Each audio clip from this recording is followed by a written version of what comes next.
At this time, I'll give you a little information about our keynote speaker. It's also in your program. The Honorable Peter L. Brown was appointed a judge of the Connecticut Superior Court in October 2004. Judge Brown is a former resident of West Haven and a 1980 graduate of West Haven High School. Judge Brown earned a BA from the College of Holy Cross in 1984 and a JD from the New England School of Law in 1987.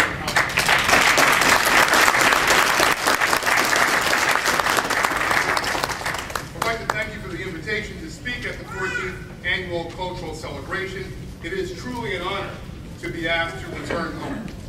I grew up in West Haven, as it was indicated, lived over on Lydia Street. I attended First Avenue, when I believe it was open as a school at that time. I attended First Avenue School. I attended Kerrigan Middle School and West Haven High. I played in the West Haven Marching Blue Devil Band at the time. I played a little saxophone, and I also did a little acting on the side. But what I'd like to focus on for a few moments today is how this city and the people who have dedicated their lives to making it a better city helped to instill in me the qualities that we celebrate today. I'm talking about academic improvement, leadership and positive attitude, and consistency, which is exemplified by the attribute of perfect attendance. Now, no doubt you have listened to lots of individuals come before you at celebrations like this and say, just work hard and you can achieve whatever you want in life. And although I believe that that essentially is true, there is much more to it with regard to achieving something than just wanting to achieve it. Today, we are honoring students who exemplify what it takes to achieve a commitment to academic excellence and to academic improvement, a commitment to leadership and positive attitude, and a commitment to attending school day after day and setting an example for other students. These attributes fit neatly into the three themes that I would like to briefly address this morning. Now, in my view, in order to achieve anything in life, you have to have a work ethic, you have to have a plan, and you have to have faith. When I attended West Haven High, I used to get teased, not only at West Haven High, but at Kerrigan, sometimes in First Avenue, but not so much there, about my work ethic. I used to actually study. I used to actually raise my hand in class. And believe it or not, I got teased for that. People would refer to me as professor when I carry my book bag around. And parenthetically, I'm actually an adjunct professor now at the University of New Haven. So I guess some of that came to fruition.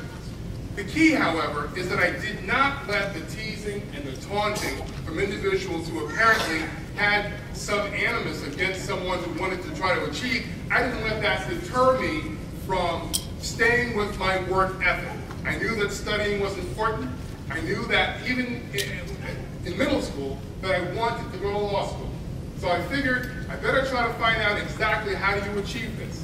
So that led to point number 2, which was that I needed to have some kind of a plan.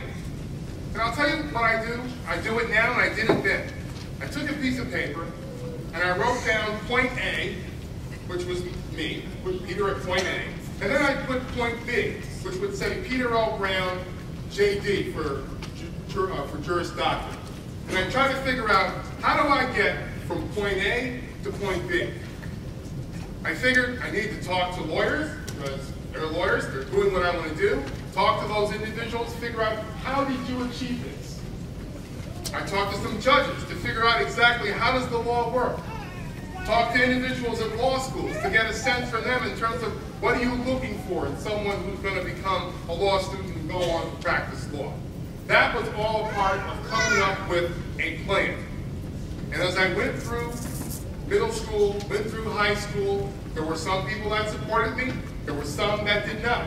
But I had convinced myself that I could work hard, do what needed to be done, and have a plan in place. Even myself that this was achievable. If you have the work ethic, you have a plan, and you have faith, family behind you, you can be successful. One thing to keep in mind, however, it's not simply enough to do all of those things. The consistency is what's truly important. And I want to point out particularly the individuals who have had perfect attendance. you know, it's very important that you show up every day, do what you need to do, and be consistent in life. Whatever it is you choose to do, be consistent at it. You're going to be a student for the next couple of years, work hard on it. Get up, do the work that's necessary, eat right, get the sleep that you need. Those are the things you need to keep yourself motivated and keep yourself focused. And I found over the years that although there were detractors and people that said, you know, this law school thing is not going to work out for you. And then when I got to law school, there were people that said, well, you know, you're in law school, but you're probably not going to pass the bar. I said, well, you can practice law, but I don't know about this judge thing you've been talking about. That's probably not going to work out either. It's the consistency in following through with a plan that... And I can tell you, if you read those books, what you're going to find is that no one handed Barack Obama anything. He had and has work ethic. He had a plan in place from the very time that he left law school and started working in a private firm and moved to activist work in Chicago, to the legislature in Illinois, to the U.S. Senate. The man always had a plan, and he had faith that, as he says, a skinny kid with a funny name from Illinois could become the first African-American president of the United States. He believed in himself, he saw that vision, and he went for it. And that is possible for every single one of you in this room. I have to tell you, I grew up in this city, in West Haven. The teachers, the administrators, the folks in the community, many of which are in this room today, instilled in me what it took to stand before you as one of the judges of the Superior Court in this state. So I will tell you that there is nothing that you cannot achieve if that's what you want. Absolutely. Substance abuse issues, mental health issues, there are domestic violence issues, all of which are negatively impacting on the child's ability to get good grades in school, to show their leadership abilities, to be consistent in attending school. We have truancy issues. And you know what I say to those young folks? I say to them what I will say to you. You cannot allow those circumstances to deter you. I know that it is difficult. But you must understand that there are people that love you and are behind you and will support you all the way. So I encourage you, if you have a goal in mind, if you know that there's something in life that you truly want to achieve, figure out what it is. Go home tonight, take out a piece of paper and say, this is what I want to be. This is where I am right now. This is where I want to get to.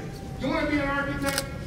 Talk to an architect. Call that person up and ask them, that's what I want to do. How do I do that? I want to be a doctor, and I'm very serious about this.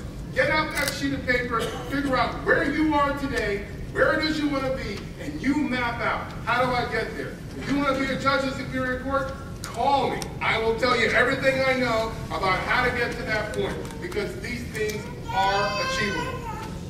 Committee for inviting me to speak today and for allowing me to be in your presence. It's very empowering.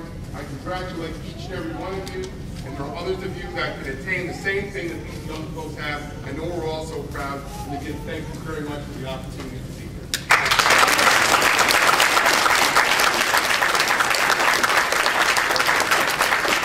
here. That he's given the students here today, I'm sure that out of that group, there'll be someone that'll take that to heart and follow through. At this time, we're going to have our presentation of awards, our community service honoree, and our special honoree. Shirley Anderson will present the award to Elisa B. Fentis, and Ernestine Jackson, special honoree, Billy A. Holmes.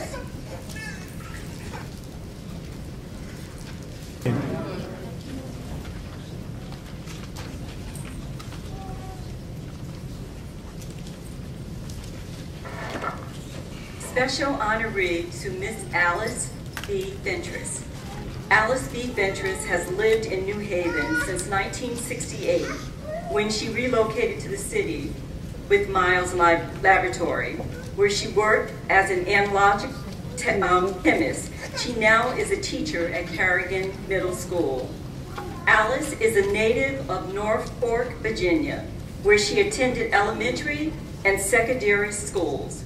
She studied at the Norfolk Division of Virginia State College, receiving a BS in chemistry. She furthered her education at the University of New Haven and received a master's degree in education. Right now, Alice is a student in the Educational Leadership Program at Southern Connecticut State University. She has been the recipient of several citations: the 1980 White WCA Women in Leadership Award, the 1989 New Haven Club of the National Association of Negro Business and Professional Women's Clubs, Inc.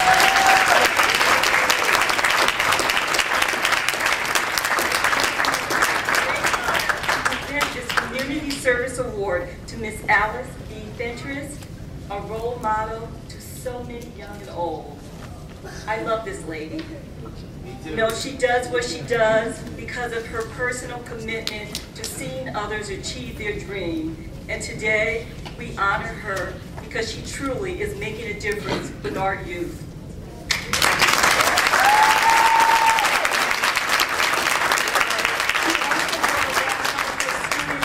For them to stand also.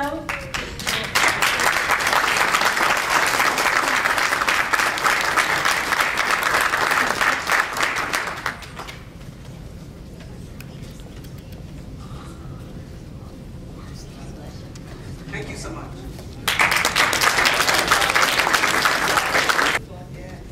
I have to show it off. This is for her Community Service Award, Achieving the Dream, presented to Ms. Alice Fentress.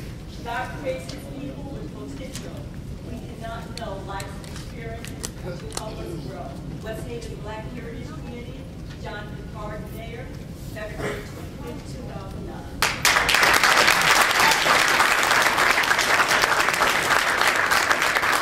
Good morning, everyone. Good morning.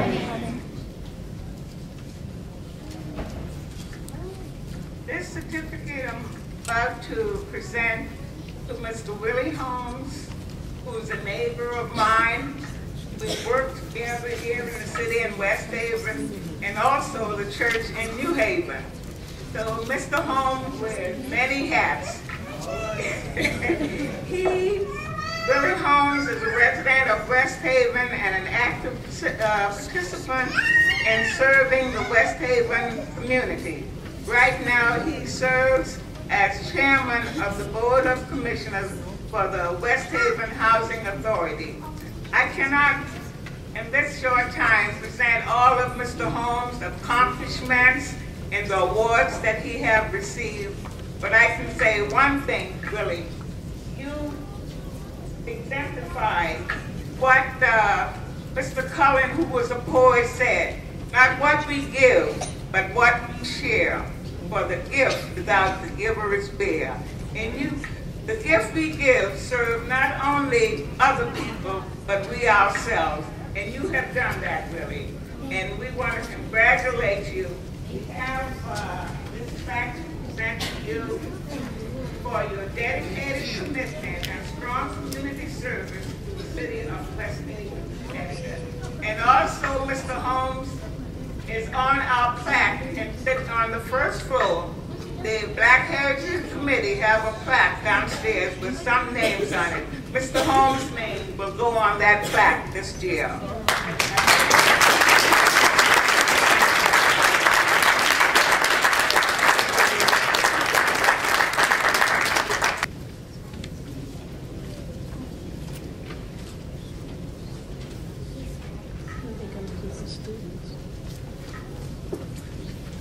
Mr. Holmes, you certainly have been really represented today, and we're thankful for your presence. And we are happy that we chose you as our special honor. Really the theme of our program today. That covers quite a lot, the shoulders we stand on. The ones who went before us and the ones that follow will have our shoulders to stand on. Sandy Burns, I'll call you now.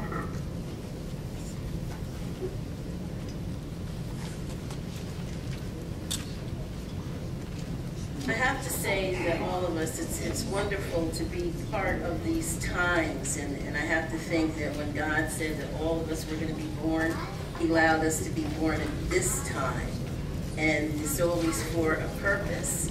And you never know who you're going to run into or who's going to influence you or be a part of your lives. As young children will know, and as you learn every day, you just never know who it is you're going to influence, whether it's negatively or positively, but you're always going to influence someone. And I have to say that one of the influences in my life has been Bernice Bowman.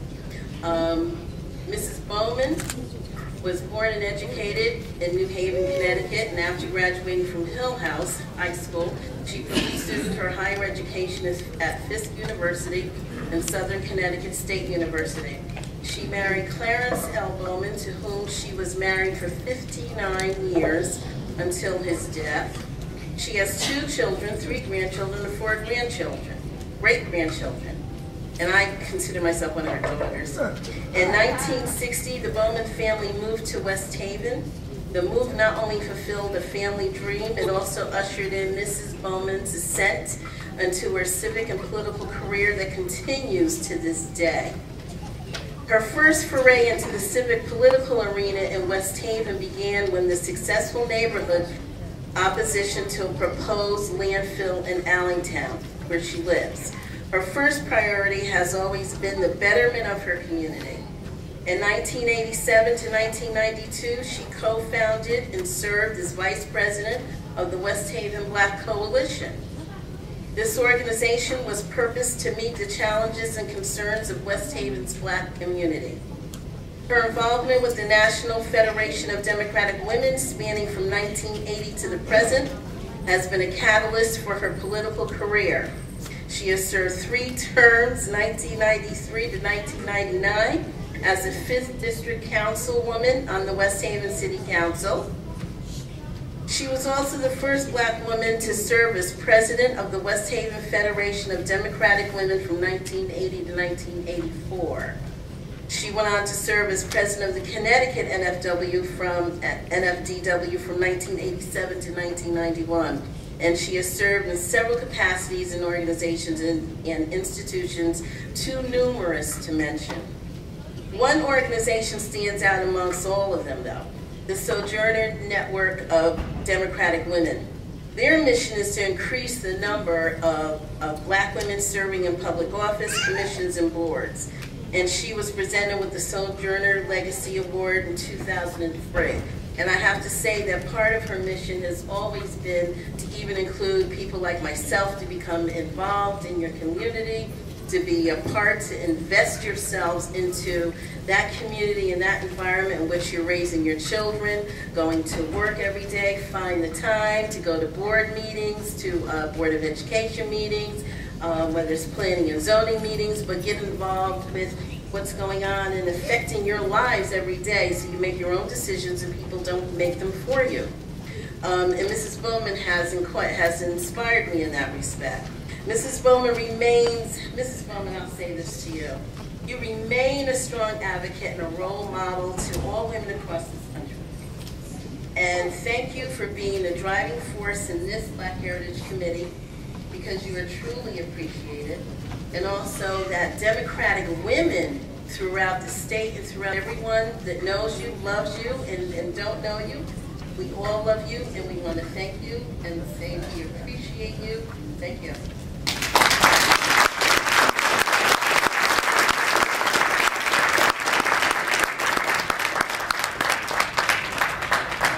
Office of the Mayor official citation. Be it hereby known to all that the City of West Haven hereby offers its sincerest congratulations to Bernice E. Bowman in recognition of the 14th Annual Black Heritage Celebration, the shoulder we stand on. The entire city extends its very best wishes on this memorable occasion and expresses the hope for continued success. Given this 25th day of February 2009, West Haven, Connecticut, by John M. Picard, Mayor.